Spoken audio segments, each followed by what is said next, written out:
We're talking about the first-time homebuyer program in Florida called SHIP, the Florida State Housing Initiatives Partnership. We're going to go over the details on this, just so you can see if it's something that would fit what you're looking for. And it's actually a pretty good program. So SHIP program is a Florida state initiative and not designed to assist very low, and moderate income families in achieving affordable home ownership and accessing multifamily housing. That's actually a bonus right there. That's actually a big bonus right there because typically, according to Department of Housing and Urban Development, for most loan programs, a residential property is anything from a single family unit or condo or something like that up to a 4 unit property, right? If I'm understanding this correctly, it says multifamily housing. Does that mean it could be more than 4 units? And that's important. I'll talk about that. That's actually a really good strategy, especially for first-time homebuyers right now, if you can take advantage of it. But let's come back to that in a second. So it provides funds to local governments, encouraging them to form partnerships that produce and preserve affordable housing options. Okay, great. So the program is funded through the Florida Housing Finance Corporation, which allocates resources to all 67 counties and 55 entitlement cities in Florida. All allocations are based on population-based formula with a minimum of $350,000 per county. So the more people in the county, the more money they have. So that's a good thing too. Eligibility criteria. You have to be a resident of the county or city offering the program that you're going to be buying in. That makes sense. Income level. Have an income that falls within the program's specific or specified guidelines, typically categorized as very low, or moderate income. Look, if we're being realistic, unless you're using a multifamily strategy, the very low income, a lot of these programs that these guys put out, it sounds great because, hey, we're trying to help people with very low incomes. Okay, great.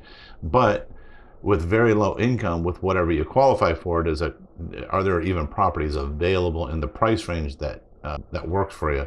And most of the time, the answer for that is no. So, but here's the thing: if you don't ask, you don't know. And do you, you might qualify. You might find out that, hey, I can afford more than I thought I could. Number two, it actually makes sense. Or at the very least, you end up with a strategy of, okay, how do I get to that point where I can make that purchase? Or there could be some other program that's available that you can take advantage of. So homeownership status for certain types, such as down payment aid, you need to be a first-time buyer. Okay. It says it right here. Not having owned a home in the past 3 years. Important to understand. It's misleading to call a lot of these programs first-time buyer programs. It's more like they should be called something like returning to homeownership programs, because a lot of people, I get these calls all the time from people who say, "Hey, I'd love to qualify for a first-time home buyer program, but I'm not a first-time home buyer." I go, "Great. When did you own your home last?" "Oh, the last home I owned, we sold it 10 years ago." I'm like, "No, you're a first-time buyer again." It's according to the terms of what is considered a first-time buyer. How do they figure 3 years? I'm going to explain it because I get this all the time. So I've repeated this 10,000 times. I'll keep repeating it. The way they determine if you're a first-time home buyer is if they look at your last 3 years of taxes. If in the last 3 years of taxes you have any mortgage interest deduction, then they're considered, oh, okay, you've owned a home in the last 3 years. You're not a first-time buyer. But they're never going to go past that 3-year mark. So the fourth year, you could have owned a home and had mortgage interest deduction, and then they're going to say, oh, and then they could say, well, you're still not a first-time homebuyer, but they never go past 3 years, never, ever. That's like the rules, that's the guidelines. Every mortgage company, HUD, everybody says 3 years. That's the mark. If you haven't owned a home in 3 years, you're a first-time homebuyer again. So just spread the word. Let people know you're a first-time homebuyer again. Okay. Benefits of the SHIP program: financial assistance. Helps with down payments, closing costs, emergency repairs, new construction, rehabilitation, and more. That's great because you could, potentially get a fixer-upper or something. You need that extra money to get in there, so that's good. Diverse housing support assistance is available for both single-family and multi-family housing. Okay, let me talk about this for a second. We say single-family, right? And single-family is, a house or a condo that a single family is typically going to live in, right? Multi-family.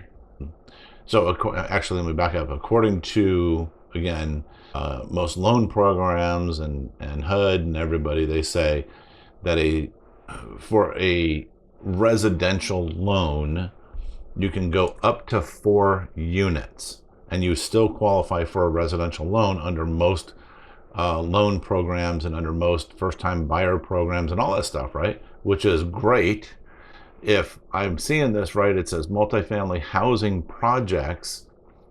Does that mean more than 4 units? And if so, here's a strategy. This is one of my favorite strategies for first-time homebuyers. We know housing is so expensive, and for first-time homebuyers to buy a property just outright and have like their dream home or something it's kind of a challenge, right? And so what I tell people all the time to do, I say, look, go buy a 4-unit property. And I say 4-unit because it fits into that residential category. But if you can buy, if this allows for more than 4 units, 6, 8, 10 units, see if you can go buy a 6, 8, 10, or 10 units or more, or whatever you can find, right? And the reason why is because, let's just use a 4-unit property, for example. So you go out and you find a 4-unit property that's for sale. Now, as the owner of the property and as the one getting the loan on first-time buyer programs, you have to occupy the property, right? You can't buy a property and then just rent it out, because now you're just a landlord, you're an investor. That's not how it works. So you buy the property, but here's the key thing, and this is the best part. You live in 1 unit, the other 3 are rented. And so what the loan officer will do is they will take typically 6% of the rental income from all 3 units combined, and they'll take 75% of that and apply it towards your qualifying income. Okay, so you say, well, gosh, I only make this much, or if I'm in the low or very low or low income category, I'm not going to qualify for much. Aha, guess what? You just got a boost by having income from the rentals increase your qualifying category, or your qualifying income.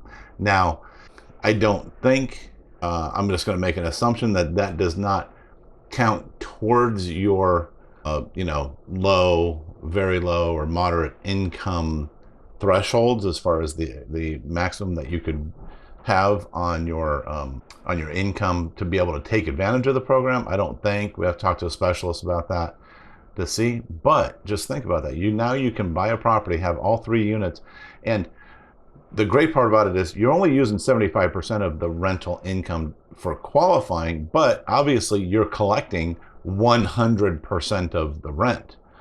And if you've got 3 units that are enough to cover your mortgage and your taxes and your insurance, holy smokes, you're living in a building for free now. You have your own place that you're living for free.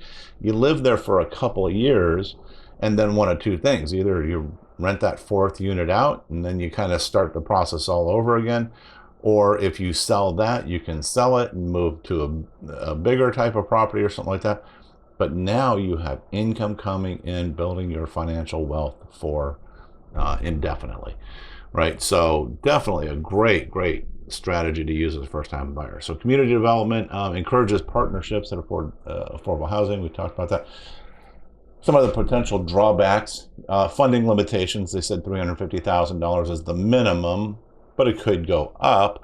And because it says that it is it says right here, specific benefits and requirements can differ by county or city, leading to potential confusion. Now, and this is one of the challenges, and this is why it's difficult to find a loan officer who actually supports this program, because you might have a loan officer, they're like, man, we love first-time buyers and we work with first-time buyers all the time, but holy smokes, not only do I have to keep up with the 67 different variations of the counties and how they're offering it, but it can also be at the city level.